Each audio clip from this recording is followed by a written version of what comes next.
नमस्कार मित्रांनो, लाडकी बहीण योजनेबद्दल एक अत्यंत महत्त्वाची माहिती आलेली आहे. तर मित्रांनो, काय आहे माहिती आजच्या व्हिडिओच्या मार्फत आपण समजूया. मित्रांनो, मुख्यमंत्री लाडकी बहीण योजनेचा लाभ घेणाऱ्या महिलांसाठी एक मोठी बातमी आहे. या संदर्भात आदिती तटकरे यांनी महत्त्वाचे अपडेट दिले आहे व अपडेट काय आहे याबद्दल आपण समजून घेण्याचा प्रयत्न करूयात. तर मित्रांनो, वार्षिक उत्पन्न 2.5 लाख रुपयांच्या आतमध्ये असलेल्या कुटुंबांना महिलांना आर्थिक मदत मिळावी हा हेतूने महायुती सरकारने मुख्यमंत्री लाडकी बहीण योजना सुरू केली होती. मित्रांनो, या योजनेची जी घोषणा आहे ती जुलै महिन्यात करण्यात आली होती व याचे बरेचसे हप्ते देखील आपल्याला मिळण्यास सुरुवात झालेली आहे.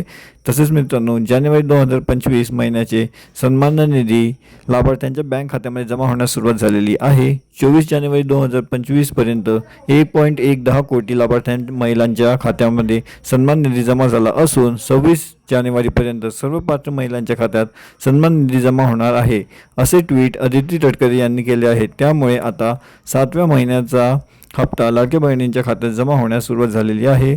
पहिल्या दिवशी 1,10,00,000 लाभार्थी महिलांच्या खात्यात लाडकी बहीण योजनेचा निधी जमा झालेला आहे व 26 जानेवारीपर्यंत सर्वांच्याच खात्यात हा निधी जमा होईल असे सुद्धा सांगण्यात आलेले आहे.